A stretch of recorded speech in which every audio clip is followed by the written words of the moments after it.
My husband took a phone call at the wedding venue and then left me there. That night, I saw a post on Weibo that said, "Thank you for saving me from my misery.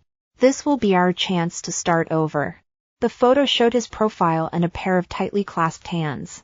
When I saw that image, I was shocked and instinctively gave it a like. Not long after, he called me.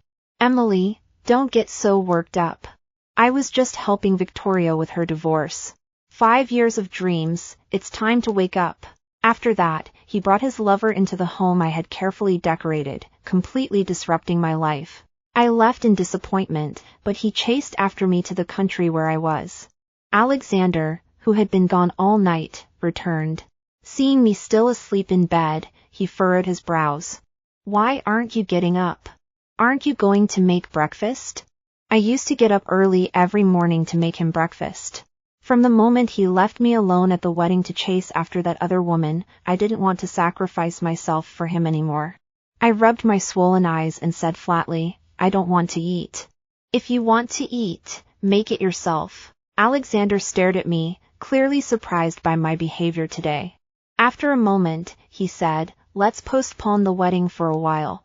The words were simple, and he didn't explain why he left me alone at the wedding. I smiled slightly and asked, "Is this your wedding with Victoria?" Alexander looked at me in surprise again. But he remained as cold as ever and said, "Emily, stop being silly." I turned my face away and murmured, "Oh." Perhaps because of the wedding incident, he felt he owed me something, and his tone was unusually gentle. "There's nothing between me and Victoria. Don't overthink it." Am I overthinking this? You always put her before me. I've had enough of this. There's no need for the wedding. Let's just get a divorce. 5 years of dreams, it's time to end it. Alexander looked at me in confusion and said, "I already told you, I'm just helping Victoria with her divorce case. Don't overthink it. I don't care about your affairs. I want a divorce right now. I don't want to discuss this anymore. Go home and calm down."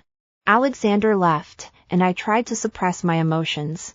My eyes were a little red, and I got up to wash up and get ready for work. When I arrived at the office, Olivia found me.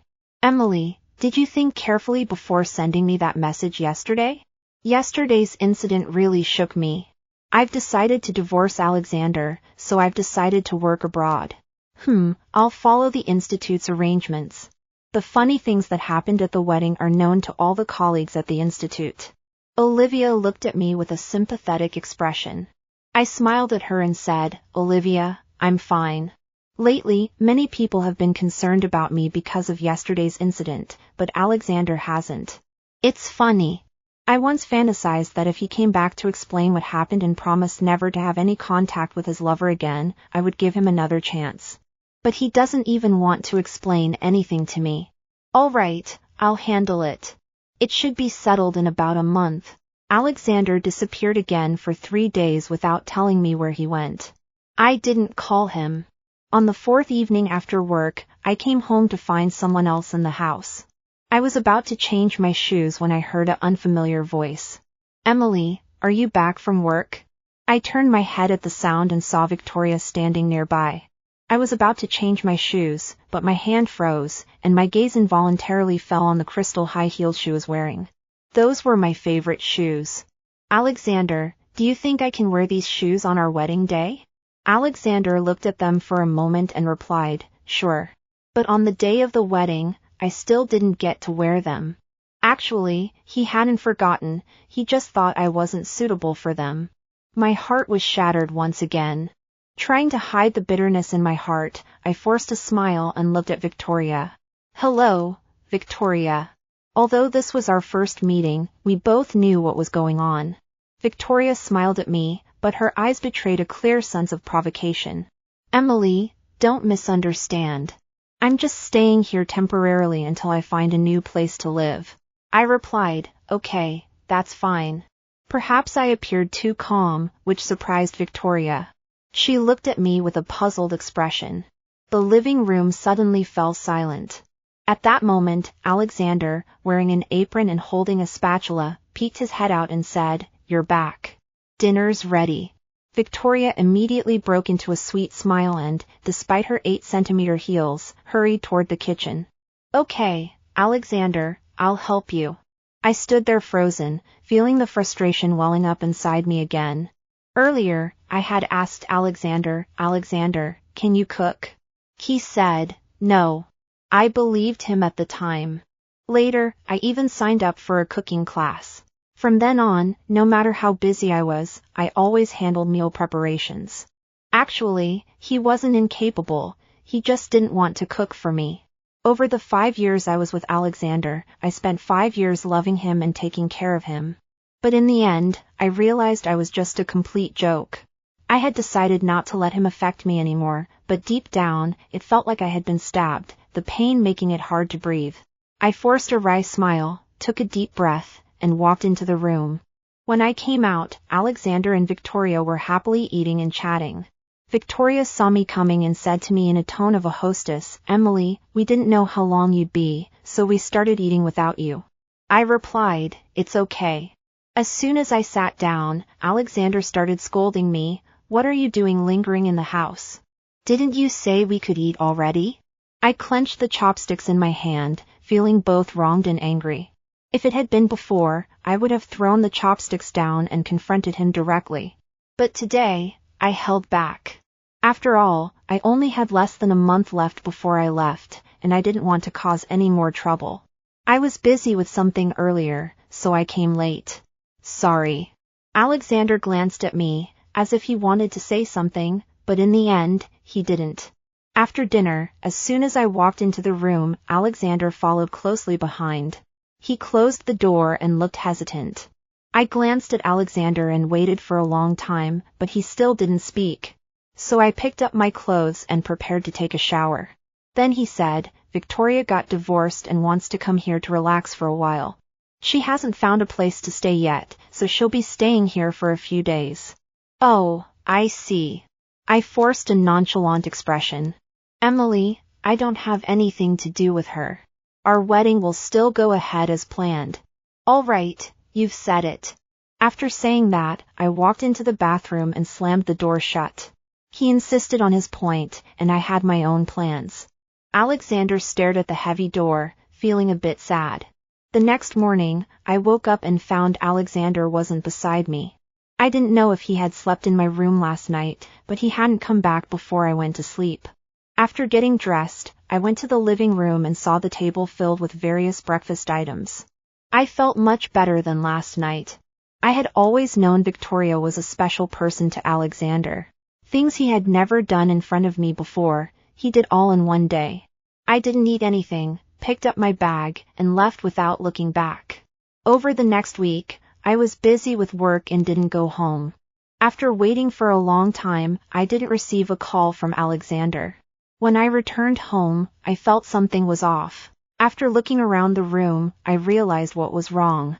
I noticed that all the famous paintings hanging in the living room were gone, replaced by pictures of various delicious foods. I immediately understood what had happened. Victoria was an influencer, and she had transformed the home I had carefully decorated into her preferred style. I was surprised that I could remain so calm today. If she doesn't want to see me, then so be it. I'm moving out soon anyway. Disappointment had accumulated over time, and now I could stay calm no matter what happened. Victoria opened the door and walked out, smiling, but her eyes clearly betrayed a hint of provocation. Emily, let's talk. She couldn't hold back anymore. We sat on the sofa, facing each other. Emily, you should just leave. I've decided to get back together with Alexander. You've seen it these past few days, Alexander still has feelings for me. I not only saw that, but I've always known that Victoria holds an important place in Alexander's heart. I've been by his side for 5 years and didn't even get a single sign of affection. She's only been here for a week, and my home has already changed. Did he send you here to tell me this? Victoria looked at me with a smug expression. Whether he sent me or not, your departure was inevitable. But he recently told me that our wedding will proceed as planned. Even if I have to leave, I don't want Victoria to feel at ease. Ha ha, Victoria sounded like she had heard a hilarious story and couldn't help but laugh. The wedding will still take place, but the bride will be me. At that moment, the sound of a door unlocking came from outside. Alexander walked in carrying a briefcase. Victoria twisted her body and walked up to greet him. Alexander, you're back. Was work tiring today? Alexander glanced at me and noticed I hadn't reacted. So he quietly said, Then he looked around the room at the paintings and couldn't help glancing at me again. I felt confused and didn't look at him, turning instead to walk into the room. Soon after, he opened the door and came in. Before he could speak, I had already thrown the prepared documents in front of him. What is this? Alexander took them with a confused expression. When he saw the divorce agreement written on them, he immediately said angrily, Emily, what do you mean by this? I've already told you, I have no relationship with Victoria. Although we're only getting married now, we've actually been married for a long time. I laughed softly. Alexander, do you really think I'm that stupid? For Victoria, all she had to do was make a phone call, and you would leave immediately, not caring at all about my objections. Even on such an important day as our wedding, you abandoned me. Now, what's even more outrageous is that you brought her home and let her touch my things freely. You're so obviously favoring someone else. How can I continue with the wedding? I'm a person with feelings. You can't just ignore me because you love her. By this point, I couldn't control my emotions anymore, and tears streamed down my face, sobbing uncontrollably. I poured out all the injustices I'd endured over the years, feeling a lot lighter inside. Alexander listened to my accusations, frozen in place. He wanted to say something, but in the end, he couldn't bring himself to speak. I tried to wipe away the tears streaming down my face, trying to stop crying. There was no point in feeling sad or crying for him anymore. Alexander walked over to me, wanting to wipe the tears from the corners of my eyes, but I skillfully dodged him. A hint of pain flashed in his eyes. I thought you would understand and not care about these things. Haha, I smiled helplessly. Just sign the papers. I'm really tired. I don't want a divorce. The wedding will go ahead as planned in a week. You'll see. I'll explain everything to you then. With that, Alexander slammed the door shut and left. A week later was the day I was leaving. I didn't care if he would really go through with the unfinished wedding. Anyway, I wasn't planning on attending.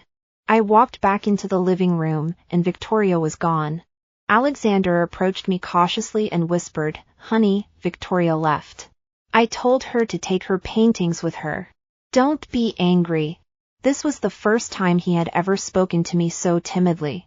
I looked into his eyes and asked, Alexander, do you love me? Alexander paused. I saw hesitation in his eyes.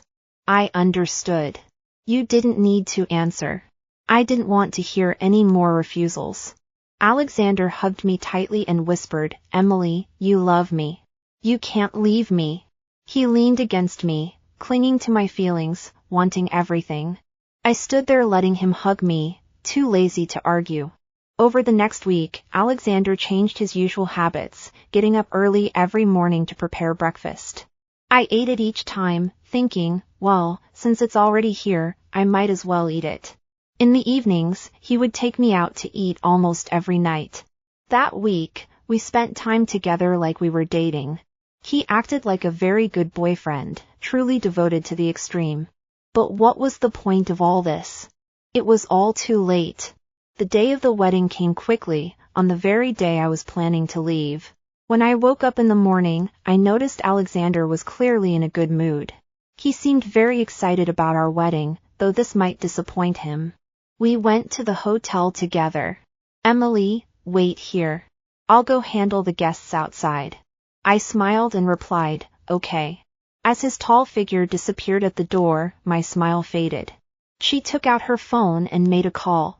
Then she took off the white wedding dress and picked up the suitcase she had prepared earlier. After changing clothes, she left the hotel without hesitation. When she arrived at the airport, she was lucky to catch the flight she had booked earlier. When Alexander lifts the veil and sees the bride, I wonder what expression he will have. The wedding ceremony is underway. The auspicious time has arrived. Victoria, wearing my wedding dress and a veil, slowly walks toward Alexander. Since I have no family and came alone, Alexander wouldn't think much of it. The final part of the ceremony arrived. People below were cheering, "Kiss her! Kiss her!" Alexander was swept up by the crowd's enthusiasm and couldn't resist lifting the veil, ready to kiss her with joy. When he saw Victoria's face, he pushed her away angrily and demanded, "How could it be you? Where's Emily?" This was the first time Alexander had ever spoken so harshly to Victoria, startling her. Her eyes were filled with sorrow, tears welling up in her eyes, looking particularly pitiful. "I'm asking you, where is Emily? Did you do something to her?" Victoria was startled by Alexander's shout. I don't know. She told me to come over." Victoria grabbed Alexander's hand and pleaded, "Alexander, let's just finish the wedding first, okay?" Everyone was watching. Alexander roughly shook off Victoria's hand, completely disbelieving her words. "I won't marry you, and you don't deserve to marry me. The wedding is off. If I find out what you did to her, just wait." In an instant, the wedding venue descended into chaos. People began whispering, their voices growing louder. After hearing those words, Victoria collapsed to the ground. Her face was covered in tears. "Alexander, you love me, and I love you. Why can't we get married?" Alexander merely gave her a cold glance before pulling out his phone and starting to make a call. After the plane landed, as soon as he turned on his phone, various notification sounds began to ring nonstop. "I know who sent the messages, but I don't want to pay attention to them anymore. I have other important things to do. Goodbye, Alexander. Goodbye to our 5 years of love. My new life begins now." After meeting the colleague who was supposed to pick me up, I arrived at my new residence. I am an expatriate translator, and this assignment will last 3 years. Just as I finished unpacking, my phone rang. I picked it up and saw it was Alexander calling. He had already called me at least 30 times today. As soon as I answered, his urgent voice came through. "Emily, didn't we agree to get married today? Why did you suddenly disappear? If you didn't want to get married so soon, you could have told me earlier. Have you discussed any of your decisions with me?" I asked him back. "Besides, the bride is your favorite. You should be happy about this. I'm doing this for your own good. You should thank me." "No, I don't like her. I love you now," Alexander hurriedly explained to me on the other end of the phone. "I've been telling you all along that Victoria and I have nothing to do with each other. Why won't you believe me? But you've been doing things related to Victoria all along."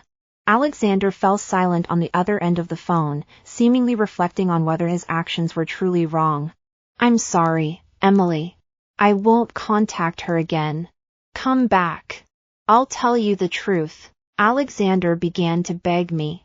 "No, I don't love you anymore. I've already said we're getting divorced. No, I will never divorce you." Alexander started to get emotional. "I will never divorce you in my entire life." I fell silent, unsure of what Alexander was thinking. I didn't want to argue with him anymore, so I said, "In 2 years, I'll file for divorce." After saying that, I hung up the phone. The work of an overseas translator is actually quite busy. I have a lot to do every day and no time to think about things back home. Recently, I saw on the news that Alexander's wedding didn't go smoothly. He didn't marry Victoria but instead cut ties with her at the venue. After watching it, I didn't have any particular thoughts. During this time, Alexander called me almost every day, but I didn't answer any of them. Later, he even used someone else's phone to contact me. I wouldn't answer any calls from China. Perhaps he knew I wouldn't answer no matter what, so he finally calmed down. I thought he had given up, but one day, a new neighbor moved in next door. I came home from work as usual, took out my keys, and prepared to open the door. The door next door opened, and I curiously looked up. Our eyes met. After not seeing him for several months, Alexander seemed to have changed. His already gaunt face now looked even more sunken, with dark circles under his eyes, and he had lost his former vitality. I couldn't help but recall the first time I met Alexander. It was at a networking event. He was already a well-known lawyer in the industry, while I was just a fresh graduate translator. Watching him speak confidently on stage, my heart raced. I developed a crush on him. I knew he had a girlfriend, but that didn't stop me from liking him.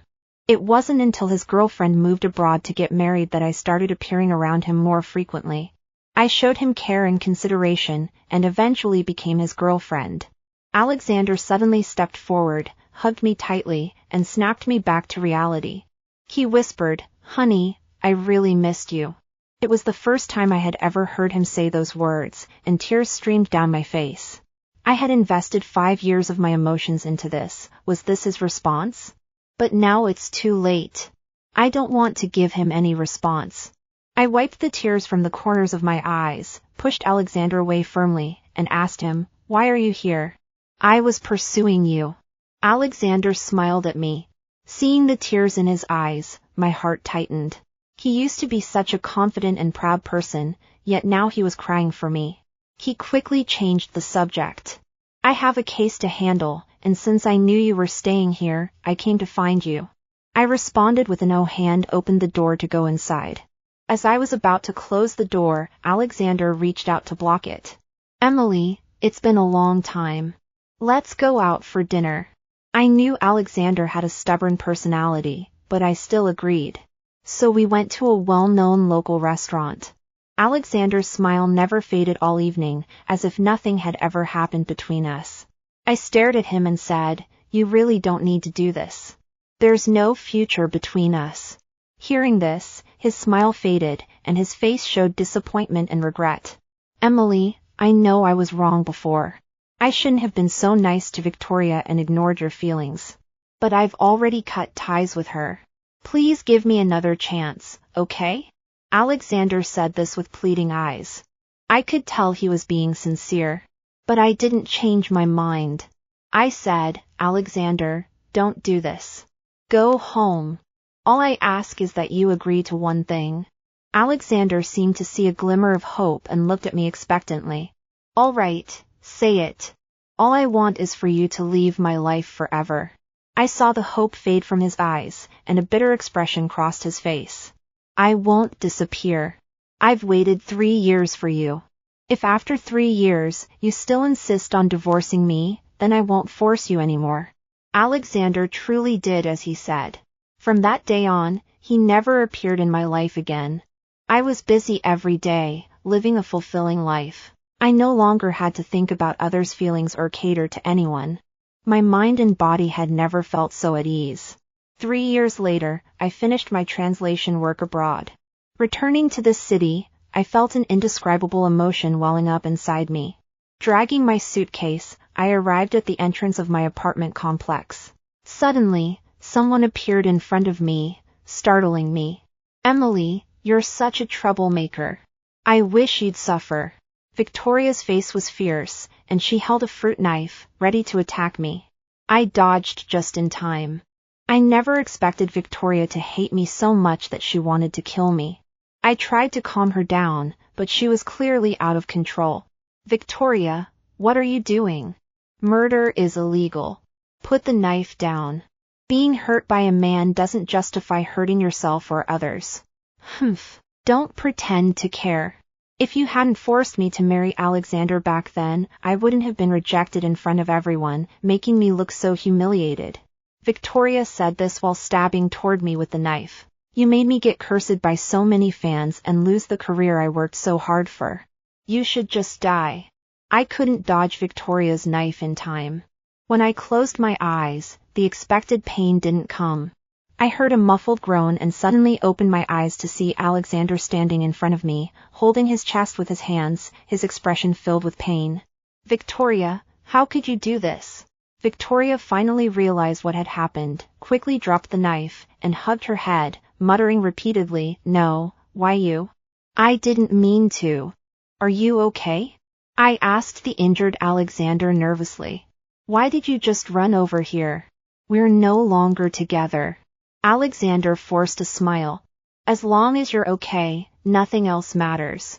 I didn't want to owe him anything before the divorce." "Don't say anything. I'll call the police and an ambulance right away."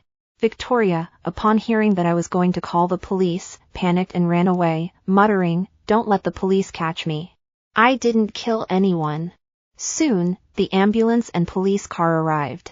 I told the police what happened and followed the ambulance to the hospital. The doctor said that fortunately, the wound wasn't life-threatening. If it had been a little deeper, it would have been much more serious. However, his injuries were also severe, and he stayed in the hospital for over half a month. On the day before he was discharged, I told him, "Alexander, 3 years have passed." Alexander knew what I was going to say next, but he didn't want to hear it. So he suddenly hugged me tightly, so tightly that I could barely breathe. I tried my best to push him away. "Alexander, I haven't forgiven you yet. We'll go to the Civil Affairs Bureau tomorrow." Alexander slowly let go of me, his face showing a sorrowful expression. "Is there really no chance?" "Yes, there's no chance." After 3 years, I finally realized that Alexander isn't right for me. Loving him has left me exhausted. Even if he thinks I'm hurt, it won't change my mind. If I said I was nice to Victoria just to get back at her, would you believe me? I don't want to know about what happened between you two. I just want to keep my distance from you. Alexander sat on the hospital bed, frowning deeply for a while before finally saying, "All right." He lay down, turning his back to me. As he turned away, I noticed tears glistening in his eyes. The next day, I successfully obtained the divorce certificate. Finally, the 5-year unequal relationship had come to an end. I said goodbye and turned to leave. I didn't look back. Alexander would no longer be a part of my life. Since Victoria left me to go abroad, there's been a cheerful girl by my side. Her name is Emily. I see her every day, chatting nonstop, always trying to make me happy. After 3 months, I couldn't resist her affection anymore and agreed to be her boyfriend. She was overjoyed, jumping around me like a child who'd just gotten candy. The corners of my mouth curled up slightly, though she didn't notice. I knew that from that moment on, I had started to like her. I'm usually pretty reserved and had never told her I loved her. Later, Victoria got back in touch with me. Driven by a desire to get back at her for abandoning me, I decided to agree to all her unreasonable demands. At the same time, I felt Emily's constant care for me. It wasn't until I noticed the smile had faded from her face that I realized I had gone too far. That day, Emily asked me if I loved her. I hesitated because I've never been comfortable saying the word love out loud and didn't know how to respond. However, Emily might have misunderstood and thought I didn't love her. That day, she told me she wanted to divorce me, and her tone was very firm. After hearing all her accusations, I realized how serious the situation was and started to feel anxious. Seeing her crying uncontrollably, I felt a deep pain in my heart and began to panic. I wanted to go up to her and wipe away her tears, but she wouldn't let me get close. In the end, I left feeling disappointed. I had originally planned to throw her a grand wedding to make up for the hurt I had caused her and to tell her I loved her, but she didn't show up. I also hoped that through this wedding, Victoria would understand that I now love Emily and feel the pain of being abandoned. I tried every possible method to keep Emily, even flying to her city specifically to find her. But she still rejected me, and my explanations became meaningless. I know I've hurt the hearts of 2 women and can no longer be forgiven. So I didn't force Emily to stay with me. The girl who once had only me in her heart is now lost. They were right, a person like me truly deserves to live alone.